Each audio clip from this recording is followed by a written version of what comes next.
Halo guys, welcome back to my channel. Hari ini gue berada lagi di sirkuit dan kebetulan gue bersama mobil 86. Gue nggak tahu sini 86 apa BRZ, tapi yang jelas sama sih sebenarnya karena 86 dan BRZ itu chassis yang sama, mesin yang sama, cuman beda sedikit lah di bumper-bumpernya, terus di logo di setir, yang itu aja yang beda. Nah kebetulan 86 kali ini udah pakai, nggak perlu gue jelasin, kalian udah tahu lah ini mobilnya siapa. Kayaknya gue bakal bawa mobilnya Dipo. While ada tamu gue di sebelah sini. Ini dia. Hai. Yang mobilnya mau gue pinjam dan kita akan tukeran mobil. Nah, kelanjutan dari pada saat gue main ke garasi drift, kita waktu itu dibantuin sama Dipo untuk masang angle kit, terus lower arm belakang ya, sampai kita cobain itu seharian dan udah kita coba. Lalu ternyata ada yang kurang ternyata. Waktu itu yang upper kurang arm ya. Yang kurang adalah camber kit belakang, karena gue pikir kemarin pakai lower arm aja udah cukup, kita bisa ngerubah, tapi ternyata nggak bisa ngerubah sebanyak itu, harus dirubah dengan chamber armnya. Nah setelah chamber armnya gue pasang sekarang, gue belum pernah nih bikin videonya. Nah kalau gitu daripada gue yang cobain, mendingan lo aja yang cobain. Suatu kehormatan. Karena kan lo balapan pakai mobil 86 juga. Sama-sama ya kan? chassisnya sama. Nah mungkin ini bisa jadi apa sih perbedaan chassis yang lama dan yang baru ketika lo udah bawa mobilnya. Oke. Jadi sekarang kita langsung aja, gue masuk ke mobilnya Dipo dan Dipo masuk ke mobil gue. Siap. Siapa duluan? Sweet. Oke, berarti gue duluan. Yuk. Oke, kita akan masuk ke dalam mobilnya Dipo. Kita akan cobain. Gue buka mobil dengan suasana kayak gini, gue jadi teringat pada saat gue bangun di Artuzi. Tapi ini jauh lebih rapi pastinya.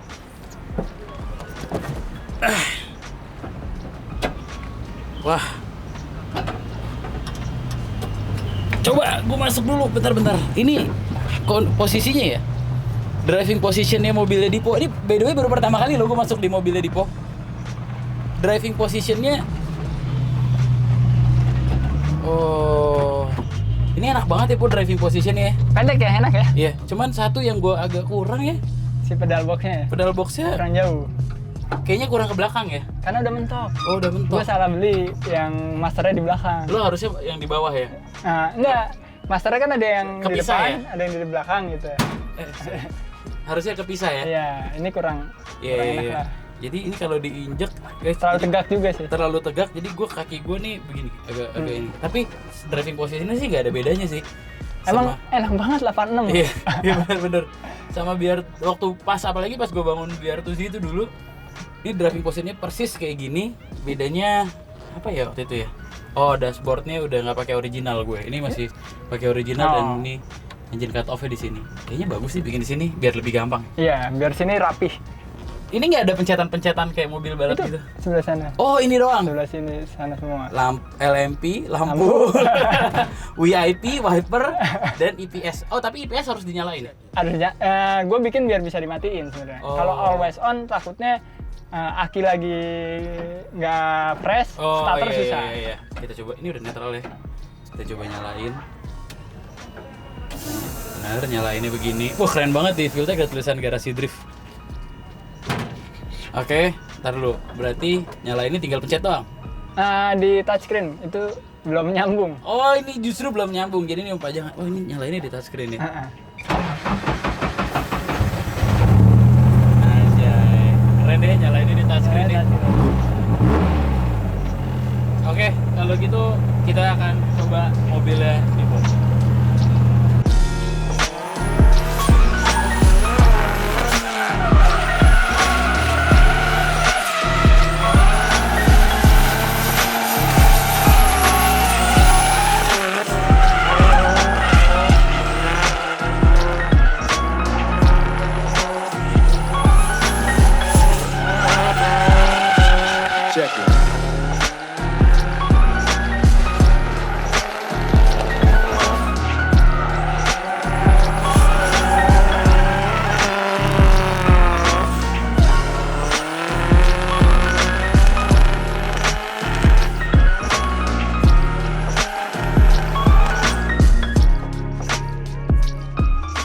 Ya ini mungkin mobil paling standar yang pernah gue pakai drifting ya.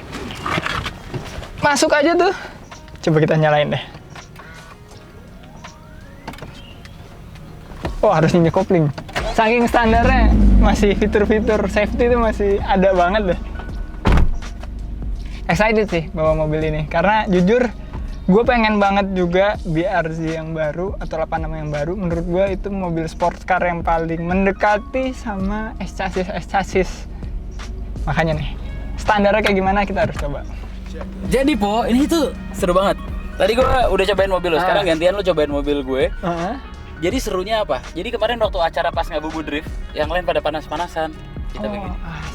Jadi sambil nunggu kita bisa siapin. Dan ini juga menarik nih, kan ada orang yang bilang, "Bang, kalau ngedrift lo harus matiin AC." Nah, teknologi sekarang udah canggih-canggih ya. Jadi ini AC-nya tuh kayak AC-nya BMW zaman dulu, zaman tahun 90-an.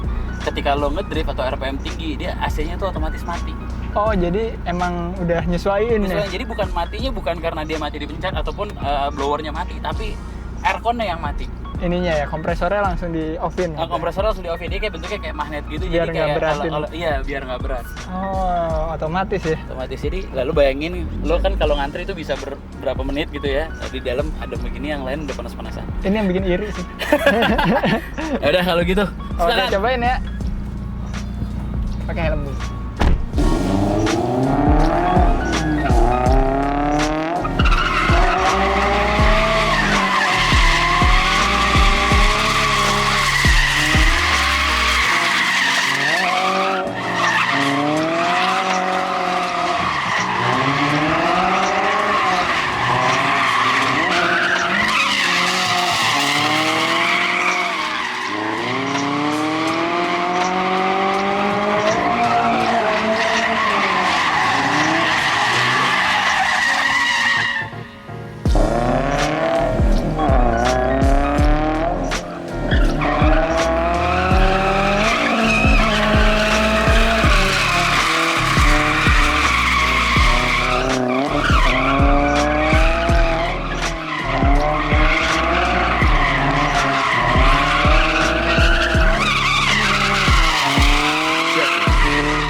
Ternyata bawa mobil ini, hampir kena. Itu walaupun standar, tapi ada feel mobil balapnya ya. Ternyata ya. Iya kan? Jadi kayak nggak standar-standar banget lu gitu. jauh nggak rasanya perbedaan pada saat kan lu udah pernah bawa standar dan sekarang ketika kemarin udah kita rubah gini, jauh nggak yang lo rasain? Jauh banget, beda. Apa yang lebih berasa bedanya? Kalau yang kemarin itu kita rada susah kontrol kalau lagi buka angle.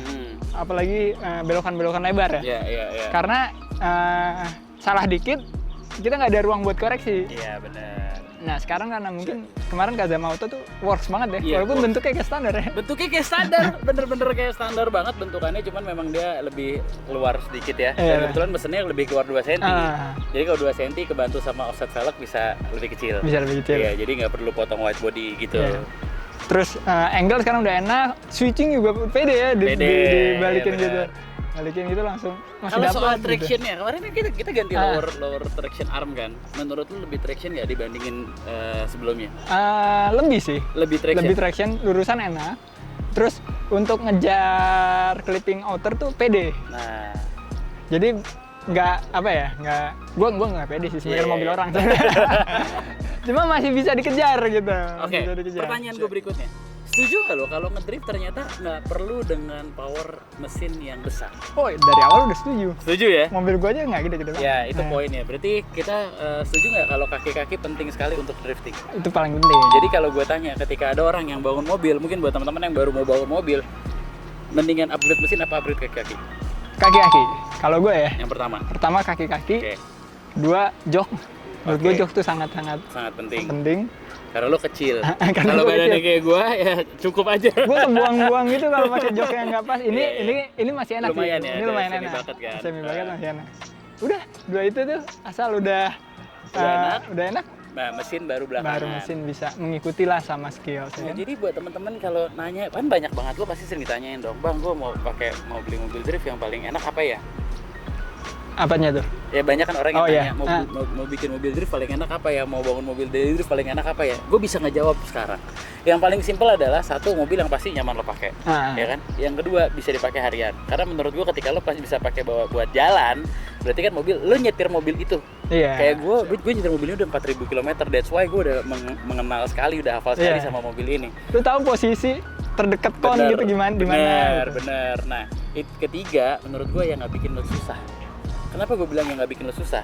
Gini, ketika lo mau mulai belajar, belum apa-apa mobil rusak, Iya. mobil trouble, Ini mobil rusak, lagi rusak. mobil trouble. Ya ini salah satu contohnya, tapi kan ini beda. Ini rusak pemakaian. Ini kan pro level, pro Iya. class gitu kan. Kita bicara soal pada saat orang yang baru mau bangun Oh, iya. mobil drifting, baru mau belajar, baru mau bangun. Karena banyak banget kayak di murid-murid gue aja di sekolah ini tuh banyak banget yang nanya gimana caranya gue mau bangun mobil balap. Padahal sebenarnya udah beberapa kali gue di video dan mungkin di video Garage Review juga udah sering apa aja sih sebenarnya yang harus dirubah. Tapi ya balik lagi, buat gue pribadi kalau ini menjawab pertanyaan teman-teman ya, mobil apa sih yang paling enak buat dipakai latihan drifting? Mobil yang nggak bikin lo capek. Itu aja sih pesan Ya, dari benar. gue. Bener gak? Betul, Setuju gak lo? betul. Jadi latihannya waktunya bisa lebih lama. Ini ada kejadian. Jadi gue sedikit sharing sedikit. Gue punya murid bagus sekali.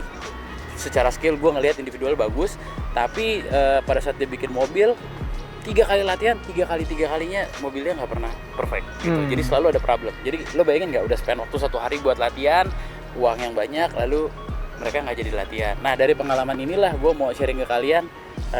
Ya salah satunya adalah kalau kalian mau coba mobil, kalau mau bangun mobil drift, carilah mobil yang nggak bikin lo capek, jadi yang bikin lo nyaman.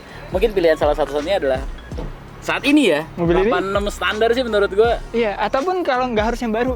Nggak harus yang, oh ya, tapi powernya kurang Iya. sekali. Kita udah cobain. Powernya beda 400 cc. Beda 400 cc pengaruh banget. Tapi kalau buat iseng-iseng boleh lah. Kalau buat latihan donat. Kemarin gue di buat Jepang ini. sempat nyobain Enak kan? mobil latihan. Oh. Ya kalau buat bikin donat, buat angka Trek-trek kecil gitu 8, masih trek oke kecil ya? gigi 2 masih dapet lah. Walaupun ya nggak, ya dibilang kompetitif nggak. Enggak. Tapi buat Powernya pun- latihan bisa. Ya buat latihan bisa, tapi mungkin anginnya dinaikin. Iya. Nah itu ada cara-caranya lagi tuh, bang. Tapi mesin gue pelan sekali. Ya udah, kalian bisa naikin angin untuk ngurangin gripnya si mobil. Itu bisa menjadi salah satu option. Ya.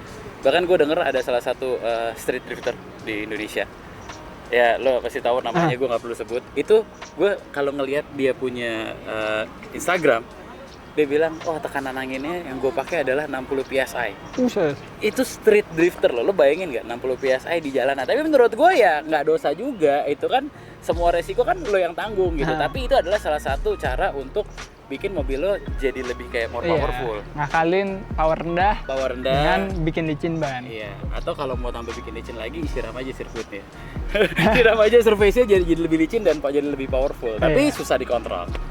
Oke, Bo, thank you banget, Bo. Gue yang thank you udah dipinjemin mobil. Sama-sama, yang enak. gue juga udah dipinjemin mobilnya. Walaupun gue baru sekali masuk ke dalam mobilnya, luar biasa. Enak banget gue ngelihatnya. Tapi nanti gue tunggu ya. Kalau Siap. ini udah jadi, gue beneran pengen bawa mobil ini, pengen cobain yang apa ya? Ya bisa. Ya ini masih setup lah. Ya ini masih setup. Kalau lah. udah dapet yang bener-bener oke baru. Karena gue tahu kenapa ini masih setup, karena kan di pos selalu setup di sini ya. Jadi gue selalu ngelihat perbedaannya apa dari pertama sampai sekarang, perbedaannya apa gitu. Jadi next lah kita lihat kalau udah jadi. Gue pengen banget cobain karena gue tuh kangen banget sebenarnya sama mobil BR2Z. Mau biar tuh sih. Itu mobil menurut gue paling proper yang pernah gue bangun dan mobilnya cukup enak walaupun terakhir gue belum dapat grip. Ya. Kayaknya itu paling proper di Indo juga sih pada zamannya. Pada zamannya Nah, ya. pada zamannya tuh bener. Kaki-kaki semua aspek kena deh. Semua Kan kena. pernah di review di Iya. ada. Even sebenarnya yang bikin mobil enak, yang menurut gua satu hal yang nggak terlalu gede, yang orang nggak kepikiran, roll barnya enteng banget. Ini sama kan? Hah? Sama ya? Roll bar tempat bikinnya sama. Oh lu pakai bahannya? Bahannya yang Oh, lu beda. pakai apa bahan? Chromoli? Chromoli? Custom cages kan, Oh. Chromoli gitu yang bener-bener. Jadi waktu bahan itu Chromoli. nyampe, lu bawa jalan aja tuh enteng banget. Oh Chromoli. Gitu. Gue bentuknya doang sih yang sama ini. Bentuknya sama, tapi handlingnya jadi mobilnya jadi lebih oke gitu dengan strukturnya, karena kan strukturnya dikit banget loh. Ini roll barnya materialnya dikit banget. Iya. Karena kan ini kan waktu itu kan pas kita bikin pertama, waktu itu gua kaget emang cuma segini doang ya rollbarnya. Oh emang kayak gini doang kok. Dan kita dapat sertifikatnya kan waktu Oh, itu udah custom dapat cages juga. kan. Tapi ya memang bahannya berbeda. Tapi karena bahannya beda jadi menurut gua mobilnya jadi apa ya? Jadi lebih Ringan. lebih ringan satu. Gue ngeliat mobil lu jujur buat gue pribadi lebih berat dari BR2 sih. Gue nggak tahu kenapa. Apakah karena setupnya ataukah karena Pintu juga gue masih standar. gue juga pakai Oh, pakai standar. pintu standar. Gue juga pakai pintu standar. Jadi masih ngeliat ada sedikit lebih berat, tapi gue rasa cuman feeling gue doang. Mungkin karena Setup sih, kayaknya. karena di setup kali. Karena Dipo bandel banget udah dari beberapa bulan yang lalu gue bilang chamber kitnya tolong benerin. Karena mobil drift dia doang yang ada chambernya, dan chambernya -6. Biar gaya. Udah, thank you Po. Pokoknya gue tunggu Thank you, nanti. thank you. Ya udah buat teman-teman, Bye-bye. segitu dulu obrolan gue sama Dipo. Udah nyobain mobilnya Dipo, udah nyobain BR2Z kita, nggak BR2Z nih, jadi Biar one sih. BR1Z. Jadi nanti nextnya kita bakal upgrade apa lagi? Apakah ini akan kita segera roll barin? Ataukah ini akan dipakai dulu buat seseorang yang akan pakai nanti di event Indonesian Drift Series tanggal 27 Mei nanti? Kita lihat aja nanti. Segitu dulu video kita kali ini. Bye-bye.